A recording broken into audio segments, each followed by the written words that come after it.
अब हम समझते हैं लोकसभा की सदस्यता एवं निर्वाचन की क्या प्रक्रिया है। तो लोकसभा की जो सदस्यों का निर्वाचन होता है वो वयस्क मताधिकार के आधार पे होता है। वयस्क मताधिकार का क्या मतलब है कि जो 18 वर्ष से ऊपर के युवा हैं या 18 वर्ष से ऊपर के जो जनता है वो उसका मतदाता सूची में नाम जाएगा। मतदाता सूची में नाम कौन डालेगा?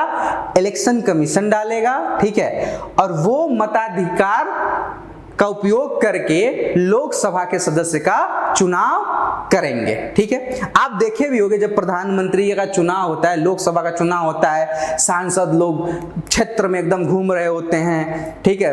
आप लोगों से हाथ जोड़कर मतदान करने के लिए बोलते हैं। कभी कोई कहता है कमल पे करो, कोई कहता है साइकिल पे मारो, कोई कहता है पंजा पे मारो। तो वो जो चुनाव होता है वो किसका होता है? लोकसभा का होता है, ठीक है। तो उसमें वयस्क मताधिकार के द्वारा होता है, जिसमें 18 वर्ष से ऊपर के जो व्यक्ति होंगे जिनका मतदाता सूची में नाम होगा वो चुनाव में भाग लेंगे और मतदान करके अपने क्षेत्र के जनप्रतिनिधि का चुनाव करेंगे, जो लोकसभा में जाकर क्या करेगा? उस पर्टिकुलर एरिया का, उस पर्टिकुलर जनता का क्या करेगा? प्रतिनिधित्व करेगा, ठीक है।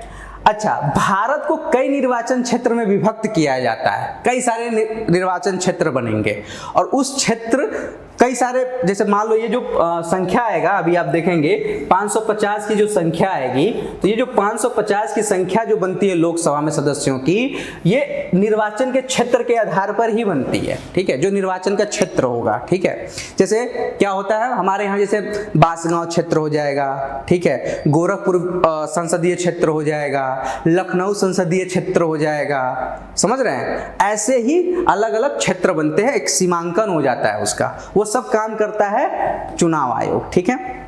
मतदाताओं की सूची भी तैयार हो गई और जिसको सर्वाधिक मत मिलेगा वो लोकसभा का सदस्य चुन लिया जाएगा। ये तो समझ में आ गया।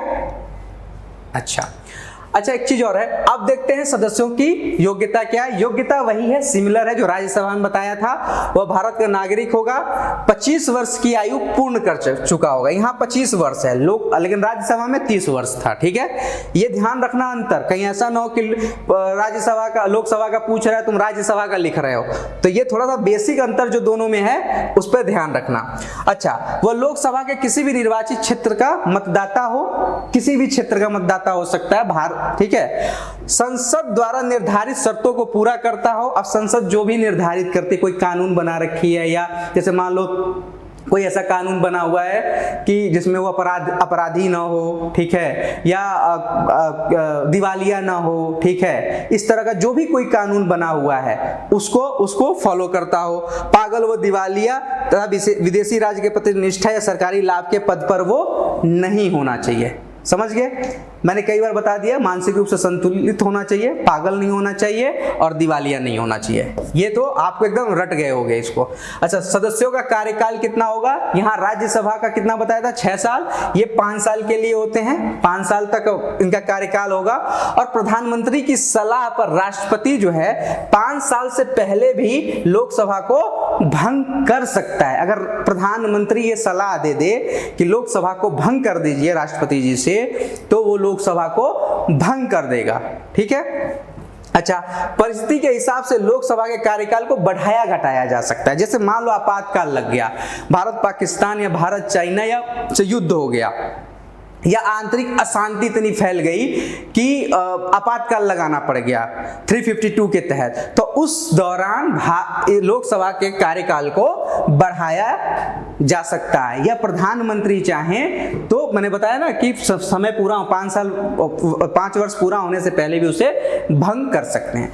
तो डिपेंड करता है प्रधानमंत्री पे और उस समय की परिस्थिति पे कि कहीं कोई संकट की उपस्थित तो नहीं हो गया है, कोई बड़ा आक्रमण तो नहीं हो गया है, कोई अशांति तो भारत में इतनी ज्यादा नहीं फैल गई है कि आपातकाल लगाना पड़ रहा है, जिसमें लोकसभा का चुनाव कराना लगभग असंभव हो जाए। तो ऐसे समय में एक साल के लिए जब तक स्थिति सही ना हो जाए तब तक वो बढ़ा सकते हैं, ठीक है। तो ये चीज आप समझ गए कार्यकाल के बारे में। चलिए